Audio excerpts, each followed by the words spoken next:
Print on demand has pros and cons like any other things. If you just want to make a deck for yourself, or you want to make a prototype deck so that you can get a feel for it and all of that, print on demand is a really wonderful way to go. This is the Sideways Tarot, and one of the things you can do with that is offer different size decks too, so that's kind of a cool thing. Your upfront costs are really low. Basically, you just have to pay for the proofs. So I think with my deck, last one, I was like 3 proofs that I had to do to get everything in the right place, especially when you're making different sizes.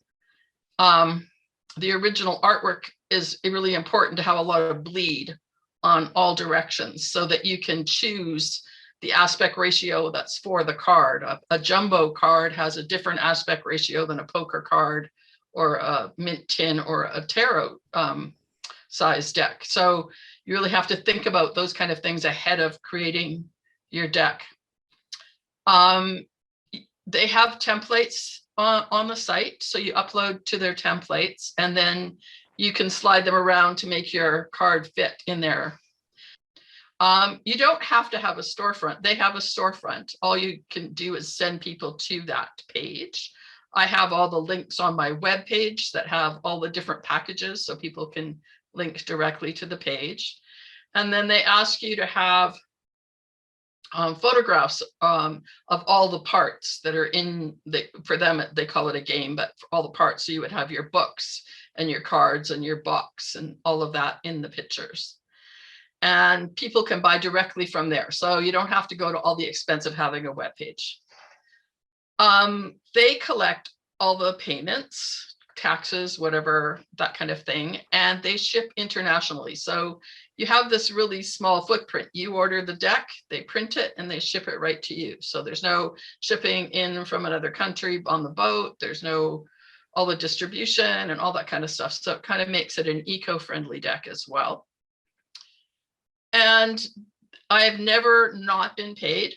A month after you sold the deck on July 7th, the beginning of that week, then in August you get paid. The pricing, of course, is going to be higher because of the one deck. To try to sell into stores is really hard because there's just less margin for resellers. What it costs to purchase is to create is what most distributors want to pay for purchase, right? So then there's nothing in there for the artist. So that becomes a little bit more difficult. And it's also not on any of the, like I know Pamela works with New Leaf and they have all their catalogs and all that for new age stores and things. It doesn't get onto those things. So there are limitations there for sure. And the limited choice of the boxes, yeah, they haven't gone to the magnet things and the fancy boxes yet, but they're solid, good solid boxes, and they wear well and all of that kind of stuff. So here's a few suggestions that I've found have helped to get the word out. First of all is a notification email list. And so when you're first starting to promote your deck, even though it's not done, you can start showing different images and get people on board with you and get people excited about your deck. I know, Pamela, that's what you did with your latest deck. You were kind of showing it as you go. And then have an email where people can say, I want to be on that list. And then when you send out your first promo, that's where you go first. All those people get first dibs, first notification, all of that kind of stuff. And that's good for 2 reasons. One, they've already shown interest, so you're not trying to push something on somebody they don't want. And 2, they feel that they're part of the story and part of the whole game, especially if you're sending them updates all the time. Put it on as many platforms as possible. You're looking at, Facebook, there's Instagram. I haven't quite ventured out to TikTok, but my son said that TikTok has a wider organic reach, whatever that is, than Facebook. Facebook's now got all these algorithms and things have been like, it doesn't go as far anymore, even though you might have 1,600 friends or people following you. That doesn't mean when you click your post that it goes out to all those people. So now we're going to go to getting published, and I'm gonna send it over to Pamela. Most contracts will say they get all rights. No, I didn't want that at all. What I wanted was them to print the deck and the rest of it's mine, so I can do whatever I choose.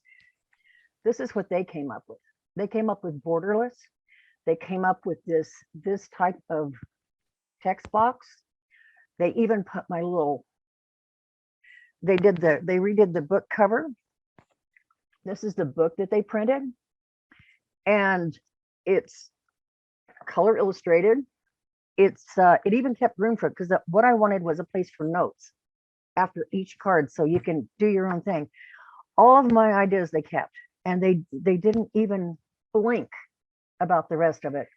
Another thing is that with a publisher, you've got a little bit of a backup if somebody does try to pirate your work. That's the one thing. I mean, you can send a cease and desist letter, which I've done. Roxy's done. We've all done it with our self-published decks. But quite frankly, having a publisher behind you really makes a huge difference.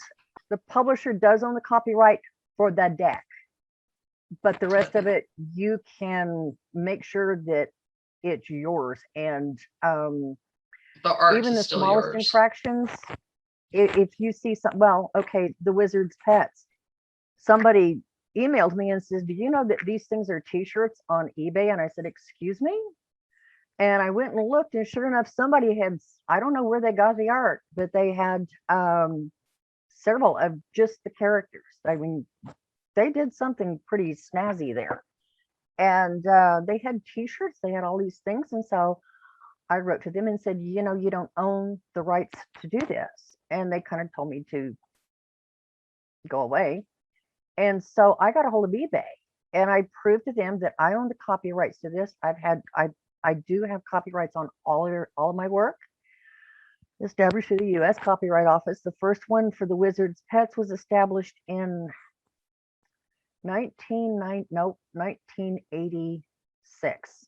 Okay, so this goes back a ways. I mean, I learned this the hard way a long time ago, and that's what they did. eBay slammed them shut so fast, and anything that comes up like that now, they go ahead and shut it down.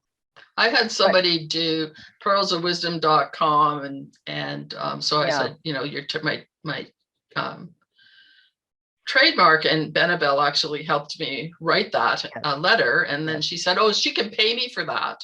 And Benabel goes, well, no, actually you're cyber squatting, and we're going to start charging you X dollars a month starting in October. And if you don't pay up, we go to collectors. And it was gone the next day, right? So, you know, people just, they don't listen to reason, because first of all, they're out ethics. Their ethics are out. So they don't have any. They're going to be defensive, right? And exactly. So you do have that. It's nice to have other people have your back too. Well, it is, and that's what I said about the community. Like, we all look out for each other, because it's not a competition. No, you know, it's not. It doesn't have that sense that, oh, you have a deck, I'm competing with you. I think it's actually been the opposite of that. It is. You know, and where it's been promote this person or share that person, or look at the more people that are into tarot, the more chances you're going to sell your deck too.